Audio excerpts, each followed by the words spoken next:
بسم اللہ الرحمن الرحیم. میں ہوں ثقاف یاسر. آج ہم کچھ اس طرح کی چیزوں کو ڈسکس کریں گے جو کہ نہ صرف پاکستان کے حوالے سے ہوں گی بلکہ کچھ دیگر ممالک بین الاقوامی معاملات کی چیزوں کو بھی دیکھنے کی کوشش کریں گے. جیسے کہ آپ جانتے ہیں کہ ذوالفقار علی بھٹو جو کہ وزیر اعظم پاکستان تھے اور بعد میں ان کو پھانسی دے دی گئی تھی، اور اس کا کیس جو سپریم کورٹ میں چل رہا تھا اس نے اپنا فیصلہ سنا دیا. چیف جسٹس آف پاکستان قاضی فائز عیسیٰ صاحب کی سربراہی میں جو منعقد ہوا تھا، کورٹ کی کارروائی جو منعقد کی گئی تھی، یہ وہ کارروائی تھی جو کہ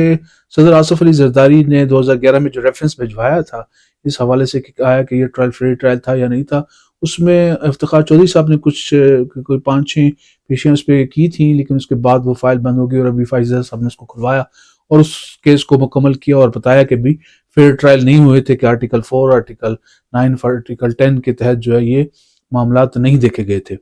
بہرحال اس کا فیصلہ تو سنا دیا گیا. مجھے سمجھ نہ آ سکی کہ اس کا فائدہ کیا ہوگا یا نقصان کیا ہو سکتا ہے، لیکن مجھے کوئی خاص فائدہ بھی نظر نہیں آیا. 52,000 سے زیادہ غریب پاکستانیوں کے کیسز سپریم کورٹ میں پڑے ہیں اور ان کے اپنے فیصلوں کے منتظر ہیں اور ان پہ کارروائیوں کے منتظر ہیں. کئی لوگ ایسے ہیں کہ جو ابھی بھی جیلوں میں زندہ بیٹھے ہوئے ہیں، زندہ ہیں، اور وہ جیلوں میں ہیں اور اس انتظار میں کہ کب سپریم کورٹ ان کا فیصلہ سننے گی، ان کو رہائی ملے گی. لیکن تمام کیسز کو چھوڑتے ہوئے تقریباً 44-45 سال بعد ذوالفقار علی بھٹو کا کیس کا فیصلہ سنایا گیا اور بتایا گیا کہ یہ فیس غلط تھا اور یہ پھانسی بھی غلط دی گئی تھی اور اس کا فیصلہ بھی غلط تھا اور یہ ساری چیزیں فیئر ٹرائل میں نہیں آتی تھی اور اس کا کوئی فائدہ بھی نہیں ہے. مجھے نہیں سمجھ آئی کہ ان 52,000 کیسز میں سے صرف یہ کیس نکال کر اس کو فیصلہ کر دینے سے کیا ہوگا. کوئی میرا نہیں خیال کہ جوڈیشل سسٹم میں یا جوڈیشل ہسٹری میں بھی اس کو کوئی فائدہ ہوگا، کیونکہ ہر دور کے ججز اپنے لحاظ سے اپنے حساب سے ہی فیصلے کرتے ہیں اور آنے والے ججز پرانے فیصلوں کو انڈو ہی قرار دیتے ہیں اور وہ یہ سمجھتے ہیں کہ جو اس سے پہلے قبل جو فیصلے ہوئے تھے وہ ٹھیک نہیں ہیں اور لہٰذا ہم فیصلے صحیح کریں. تو ابھی بھی اگر انہوں نے یہ فیصلہ کیا، خدا نہ خواستہ کل دوبارہ ایسی صورتحال پیدا بھی ہوتی ہے، تو نظریہ ضرورت کے تحت وہ پھر اپنے کوئی نہ کوئی جو ججز ہوں گے وہ کوئی نہ کوئی نیا راستہ نکال لیں گے اور ایسا فیصلہ کر دیں گے جو آرٹیکل 4، آرٹیکل 9 اور آرٹیکل 10 پر بھی پردہ ڈال سکے گی. بہرحال 52,000 پاکستانیوں کے کیسز بڑی اہم ہیں. ان لوگوں کے کیسز اہم ہیں جو زندہ ہیں اور وہ ہیں جو قید خانے میں اور زیادتی کا شکار ہوئے ہیں اور جیلوں میں پڑے ہوئے ہیں. ان کے کیسز اہم ہیں. ان کے کیسز اہم ہیں جن کی زندگی اور موت کا معاملات ہیں. ان کے کیسز اہم ہیں جن کی وجہ سے خاندانوں میں دشمنیاں بنی ہوئی ہیں. ان لوگوں کے کیسز زیادہ اہم ہیں جن کی وجہ سے خاندان ٹوٹ رہے ہیں. ان کی وجہ سے کیسز زیادہ اہم ہیں جن کے بچوں کے کیسز تھے اب وہ دادا اور نانا بن چکے ہیں اور پوتوں کے آ کر ان کے کیسز لڑنے لگ گئے ہیں. ان لوگوں کے کیسز زیادہ اہم ہیں جن کی جائیدادوں کی وجہ سے وہ آج بھوکے مر رہے ہیں لیکن ان کے کیسز سپریم کورٹ میں پینڈنگ پڑے. وہ کیسز سننے چاہیے، ان کو سپیڈ اپ کرنا چاہیے، بجائے اس کے کہ ایک پرانا کیس جس میں کہ سزا بھی ہو چکی ہے اور اب اس کو کھول کر بیٹھ رہے ہیں پولیٹیکل کیس کو ہائی لائٹ کرنے کے لیے، شاید ہیرو بننے کی کوشش کر رہے ہیں ججز صاحبان بھی. تو اس کا کوئی فائدہ مجھے نظر نہیں آیا کہ اس کیس کا کیا فائدہ ہوگا. بہرحال آگے چلتے ہیں. یہ پاکستان میں اس قسم کے ایڈونچرز ہوتے رہتے ہیں اور آپ 50 سال بعد پھر دیکھیں گے کوئی اور نیا بینچ بنے گا جو کہ اس فیصلے کو بھی غلط قرار دے دے گا. بہرحال کچھ دلچسپ صورتحال پیدا ہوئی ہے کے پی میں بڑی زبردست قسم کی، چونکہ گزشتہ بارشوں میں تقریباً 53 کے قریب پورے پاکستان میں لوگ جو ہیں وہ وفات پا گئے اور ان فوتگیوں کے نتیجے میں جو ہے وہ حکومت کو بھی تھوڑا جھٹکا لگا اور وزیر اعظم پاکستان میاں شہباز شریف صاحب جس وقت بنے، انہوں نے سب سے پہلے گوادر کا، بلوچستان کا دورہ کیا اور پھر کے پی میں آئے اور لوگوں کو امداد دی. کے پی میں بڑی دلچسپ صورتحال پیدا ہوئی کہ وہاں پر انہوں نے آ کر گورنر ہاؤس میں میٹنگ تو کی، میٹنگ کی صدارت تو کی اور کچھ وہاں کے جو متاثرین ہیں کے پی کے 40 لوگ ان میں سے وفات پا گئے اور دیگر جو زخمی وغیرہ ہیں یا ان کے خاندان کے لوگوں کو بلایا گیا، ان میں چیک تقسیم کیے جا رہے تھے. لیکن اس میں گورنر صاحب موجود تھے، چیف سیکرٹری اور آئی جی، یہ سب صاحبان تو موجود تھے، بیوروکریسی تو موجود تھی، گورنر صاحب بھی تھے. لیکن افسوس سے کہنا پڑتا ہے کہ علی امین گنڈاپور صاحب جو کہ وزیر اعلیٰ ہیں وہ موجود نہیں تھے. یہاں تک کہ وہ وزیر اعظم کی جو حلف برداری تقریب تھی اس میں بھی موجود نہیں تھے. اور ایک ٹسل کی اور ایک مقابلے کی فضا پیدا ہو رہی ہے وفاق میں اور صوبے میں. بہر آگے جا کر دیکھیں گے. مجھے کوئی اچھی صورتحال نظر نہیں آ رہی کیونکہ ایک دبنگ قسم کے وزیر اعلیٰ ہیں اور جو انہوں نے کابینہ بھی بنائی ہے عمران خان، بے شک عمران خان کے مشورے سے بنائی ہے، لیکن اس میں تجربہ کار لوگوں کو شامل نہیں کیا گیا، جیسے مشتاق احمد غنی ہیں جو کہ 4 مرتبہ جو ہیں وہ ایم پی اے بن چکے ہیں اور ساتھ ساتھ بڑے اہم وزارتیں بھی ان کے پاس رہی ہیں اور اسپیکر بھی تھے اور وائس پریزیڈنٹ بھی ہیں پاکستان تحریک انصاف کے. اس کے باوجود ان کو کابینہ میں شامل نہیں کیا. اسی طرح دیگر لوگ بھی ہیں. تیمور جگرہ بہت قابل اور اہل آدمی سمجھے جاتے تھے اور چونکہ وہ الیکشن ہار گئے تھے لیکن اس کے باوجود ان کو مشیر رکھنے کا ارادہ تھا لیکن ان کو نہیں رکھا گیا. تو ایسے تجربہ کار لوگوں کے بغیر انہوں نے ایک نئی ٹیم بنا کر میرا خیال سے کہ وہ ایک مہم جوئی کی طرف جانا چاہ رہے ہیں اور مرکز کو انتہائی ٹف ٹائم دیں گے. اور اگر مرکزی حکومت کمزور ہوگی تو بہت سی فورسز ایسی ہوں گی جو کہ علی امین گنڈاپور کی حکومت کے بھی خلاف اٹھا کے ان کو بھی ہٹانے کی بھی کوشش کی جائے گی. اس پر دیکھتے ہیں آنے والے وقتوں میں کہ کیا صورتحال پیدا ہوتی ہے. بہرحال جو الیکشن کے فارم 45 اور 47 اور 49 کو جو ذکر بار بار چل رہا ہے اس پر بھی لوگوں کو بڑا شعور مل گیا اور لوگ بڑے سمجھنے لگ گئے. پہلے تو کسی کو پتہ بھی نہیں تھا. اب وہ 15 دن کے اندر اندر اپلوڈ کرنے تھے الیکشن کمیشن آف پاکستان کو فارم 45 اپنی ویب سائٹ پہ، لیکن انہوں نے 26 دن کے بعد اس کو اپلوڈ کیا اور اس میں فارم 45 47 اور 49 بھی موجود ہیں. لیکن آپ اس دیکھ سکتے ہیں کہ ان فارم 45 میں جو ہے وہ بیرسٹر گوہر صاحب اور چند اور جو سیاستدان ہیں اور مین سٹریم پولیٹیکل پارٹیز سے بھی ان کا تعلق ہے، ایم این ایز بھی ہیں اور ساتھ ہی ساتھ وہ جو قانونی ماہرین ہیں ان سب کا خیال ہے کہ اس میں فوجری کی گئی ہے اور ردل بدل کیا گیا ہے اور دکھانے کی کوشش کی گئی ہے کہ الیکشن کمیشن بالکل ٹھیک کہہ رہا ہے، جبکہ فارم 45 47 کے مقابلے میں درست نہیں ہیں، من گھڑت ہیں اور اپنی طرف سے بنائے گئے ہیں اور فارم 47 کو جسٹیفائی کر کے فارم 49 کو ریلیز کیا گیا ہے. یہی مقدمہ ہے، اصل مقدمہ جو کہ پاکستان تحریک انصاف کا، جس کی بنیاد پر وہ کہتے ہیں کہ ان کے ساتھ زیادتی ہوئی اور ساری دنیا کہہ رہی کہ واقعی ان کے ساتھ زیادتی ہوئی ہے اور وہ اپنی بہت سی نشستیں کھو بیٹھے ہیں. نہ صرف اپنی وہ جنرل الیکشن کی نشستیں کھوئی انہوں نے بلکہ جو ان کی ریزرو سیٹس تھیں وہ بھی انہوں نے کھو دی ہیں. گو کہ پشاور ہائی کورٹ نے جو ہے وہ ایک اسٹے آرڈر تو ان کو دیا ہے لیکن کل تک انہوں نے اس کو فیصلہ لازمی کرنا ہے کیونکہ پرسوں 9 تاریخ کو الیکشن کمیشن آف پاکستان کی ڈیٹ کے مطابق صدر پاکستان کا انتخاب ہونا ہے جس میں یہ فیصلہ ہوا ہو کہ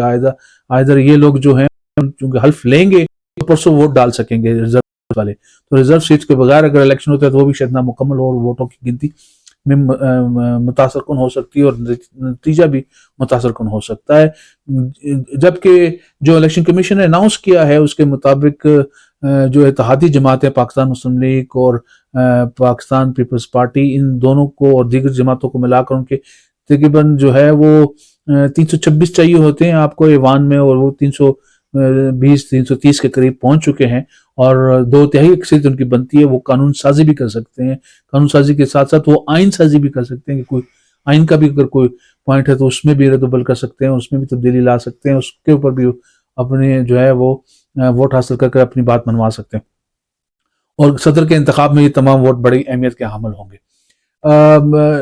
اس میں ایک دلچسپ ڈیولپمنٹ ہوئی ہے وہ فاون کی رپورٹ کے ساتھ ساتھ جو پلداد کی جو رپورٹ آئی ہے اس نے بڑی گلبلی مچا دی اور بڑا شور شرابہ ہو رہا ہے اور اس سے بھی یہ ظاہر ہوتا ہے کہ بھئی دھاندلی تو ہوئی ہے اور وہ ایک سے زیادہ جگہوں پر ہوئی ہے اور بڑی متاثر قسم کی دھاندلی تھی جس کی وجہ سے لوگوں کا اعتماد حکومت پر کم ہوگا اور الیکشن سسٹم پہ کم ہوگا جو ہماری ڈیموکریسی کو کمزور کرے گا. تو وہ ان پہ بھی جو ہے لوگوں کی بڑی گہری نظر ہے اور اس نے بھی بڑی گلبلی مچار کی. بہرحال تھوڑی بہت دنیا پہ اگر نظر ڈالیں تو پوری دنیا میں بڑی دلچسپ صورتحال ہے کہ 2024 کا جو سال ہے وہ الیکشن کا سال آپ کہہ سکتے ہیں کیونکہ ابھی مارچ میں جو ہے وہ ایران میں الیکشن ہو رہے ہیں، اپریل اور مئی میں جو ہوں گے وہ 2-3 مراحل میں الیکشن ہو رہے ہیں. انڈیا میں نریندر مودی جو ہیں وہ دوبارہ ایک مرتبہ پھر وزیر اعظم کے امیدوار بن کر سامنے آئیں گے. دیکھتے ہیں کہ وہ تیسری ٹرم حاصل کر سکتے ہیں کہ نہیں کر سکتے ہیں. اسی طرح جو امریکہ ہے اس میں بھی الیکشن کی گہما گہمی چل رہی ہے اور 5 اکتوبر کو ہر 4 سال بعد وہاں پر الیکشن ہوتے ہیں. 4 اکتوبر 2024 کو وہاں پر الیکشن ہونے جا رہے ہیں. اسی طرح کچھ دیگر ممالک بھی ہیں دنیا میں جہاں پر اس طرح کی ڈیولپمنٹ ہو رہی ہیں اور دنیا اپنا جو ایک تبدیلی ہے اس سے گزر رہی ہے. دیکھتے ہیں کہ کہاں پہ کیا چیزیں کس طریقے سے تبدیل ہو رہی ہیں اور کس طریقے سے آگے بڑھتی ہیں. آپ کو ایک دلچسپ صورتحال سے بتاتا چلوں کہ جو ایران ہے اس نے انٹارکٹیکا میں جو ہے اپنے فوجی اڈے بنانے کا اعلان کیا ہے, اور وہ فوجی اڈے بنانے پہ پوری دنیا حیران بھی ہے اور پریشان بھی ہے, کیونکہ انٹارکٹیکا کا جو ATS کا جو معاہدہ ہے جس میں پاکستان بھی شامل ہے, اس میں یہ ہے کہ یہاں پہ صرف آپ جو ہے بایولوجیکل یا فزیکل یا انوائرمنٹل قسم کی آپ جو ہے وہ ریسرچ کر سکتے ہیں. وہ دنیا کی کسی ملک کا اس پر قبضہ نہیں ہے, اور قبضہ نہ ہونے کی وجہ سے وہاں پہ کوئی فوجی اڈا بھی نہیں بنا سکتا, بلکہ کسی قسم کی فوجی ایکٹیویٹی بھی نہیں کر سکتا. تو ایران نے یہ اعلان کیا ہے کہ وہ اپنے وہاں پہ جو لیبارٹری ہے, وہ جو اپنا ریسرچ سینٹر وہاں پہ جو بنا رہے ہیں, ساتھ اس میں وہ جو ہے اپنا فوجی بحری اڈا بھی بنائے گا وہاں پر, جس کی وجہ سے وہ پروٹیکٹڈ رہے اور وہاں پر اپنی ریسرچ کرنا چاہتا ہے. دیکھتے ہیں کہ اس پر دنیا کی کیا جواب آتا ہے. ہو سکتا ہے کہ وہاں پہ بھی آمرے شروع ہو جائے. اس میں جو ہے چین اور روس کا بڑا کردار ہے انٹارکٹیکا میں, انہوں نے بڑی ریسرچ پہ کی ہوئی ہے, اور امریکہ کی خصوصی نظر ہے اس پر بحیثیت سپر پاور ہونے کے. تو وہ بھی کیا اپنے اڈے بنائیں گے یا اس کو اڈے بنانے سے روکیں گے, فوجی اڈے بنانے سے. یہ بڑی دلچسپ صورتحال پیدا ہوگی وہاں پر. ساتھ ہی ساتھ دیکھ سکتے ہیں آپ کہ انڈیا میں فارمرز نے جو وہاں پہ کاشتکار ہیں, چونکہ 40% آف جو ملک ہے انڈیا کا وہ زراعت پہ مشتمل ہے, اور 1.4 بلین کے قریب کسان موجود ہیں, کاشتکار موجود ہیں. انہوں نے بہت زبردست 2 سال پہلے بھی کیا تھا, اس مرتبہ بڑا الیکشن سے پہلے بڑا زوردار قسم کا جو ہے وہ انہوں نے ایک احتجاج منعقد کیا ہے, اور وہ نارتھ پنجاب سے اکٹھے ہو کر ابھی سدرن اور ویسٹرن انڈیا سے بھی لوگ فارمرز ان کے ساتھ مل رہے ہیں, اور انہوں نے نیو دہلی کی طرف مارچ کرنا شروع کیا ہے کہ ان کی کراپس کی, ان کی جو زراعت کے ان کی جو زراعت ہے اس کی قیمتوں کو بڑھایا, کیونکہ اکنامیکلی بہت بری طرح وہ متاثر ہوئے. انڈیا نے ان کے اوپر نہ صرف انٹرنیٹ بند کر کے ان کی کمیونیکیشن توڑنے کی کوشش کی ہے, بلکہ ان کے اوپر جو ہے وہ لاٹھی چارج بھی کیا گیا, ان کے اوپر فائر بریگیڈ کے ذریعے سے پانی بھی پھینکا گیا, ان کو ڈسپرس کرنے کی نہ صرف کوشش کی بلکہ ان کو گرفتار بھی کیا. تو ہیومن رائٹس کی وائلیشنز جو ہیں وہ انڈیا میں نہ صرف ہمیں جو ہے منی پور یا کشمیر میں ملتی ہیں, بلکہ آپ کو جو ہے وہ دیگر علاقوں میں, راجستھان میں بھی اور دہلی کے قریب بھی, اور مرکز کے جو ان کے علاقے ہیں انڈیا کے, اس میں بھی آپ کو ہیومن رائٹس کے وائلیشن ملیں گے, کیونکہ لوگوں کو در در گرفتار کر رہے ہیں, ان کی پولیٹیکل جو وائسز ہیں اس کو دبانے کے روکنے کی کوشش کر رہے ہیں. نہ صرف دبانے اور روکنے کی کوشش کر رہے ہیں بلکہ ان کو ختم کرنے کی کوشش کرتے ہیں, کیونکہ وہاں پر بہت سارے اس طرح کے لوگ ہیں جو کہ اقلیت ہیں انڈیا میں. ایک multi cultural, multi ethnic, multi religious society ہے, لیکن بھارتیہ جنتا پارٹی چونکہ ہندوؤں کی ایک جماعت ہے جس میں نریندر مودی اس کو لیڈ کر رہے ہیں اور تیسری دفعہ منتخب ہونے کی کوشش بھی کر رہے ہیں, انہوں نے ہمیشہ دیگر جو اقلیتیں ہیں, چاہے وہ ریلیجیس اقلیتیں ہوں, مذہبی اقلیتیں ہوں, یا دیگر اقلیتیں ہوں جس طرح کہ مذہبی ہوتی ہیں یا ایتھنک ہوں یا ساتھ ہی ساتھ لنگوسٹک ہوں, جتنی بھی اقلیتیں ان کو وہ دبانے کی کوشش کرتے ہیں. اور اس کی مثال مسلمان ہیں, اس کی مثال سکھ ہیں وہاں پر, اس کی مثال کرسچن کمیونٹی, ان سب کو انہوں نے دبا کر اپنی ہندوانہ جو ان کی سوچ و فکر ہے اس کو رائج کرنے کی کوشش کی ہے. آپ دیکھ سکتے ہیں کہ جو فلسطین کی صورتحال ہے وہ بھی بڑی بگڑتی ہے, اور کوشش کی جا رہی ہے کہ رمضان میں وہاں پر سیز فائر ہو اور کچھ امداد پرووائڈ کی جا سکے. اور اس حوالے سے جو ہے وہ طیب اردوغان اور کچھ مزید ساتھیوں نے, ارد گرد کے ممالک نے کوشش کی ہے کہ جو وہاں پر فری میڈیکل اور فری جو امداد ہے ان کو جو پرووائڈ کی جانی ہے وہ کسی نہ کسی طریقے سے ریگولرلی مہیا کی جائے, ان کو اس میں رکاوٹ نہ آئے, کیونکہ اکثر ایسا ہوتا ہے کہ اگر امداد دی جا رہی ہوتی ہے تو اس پہ ہی حملہ ہو جاتا ہے اور وہاں پر لوگ شہید ہو جاتے ہیں یا مختلف قسم کے دھماکوں کی نظر ہو جاتے ہیں اور متاثر ہو جاتے ہیں اور زخمی ہو جاتے ہیں. بہرحال یہ دنیا کی ایک بدلتی صورتحال ہے. اس میں رشیا کا جو یوکرین پر حملہ ہے وہ بھی بڑا خطرناک ہے, کیونکہ کئی ایسے علاقے ہیں جو کہ رشیا نے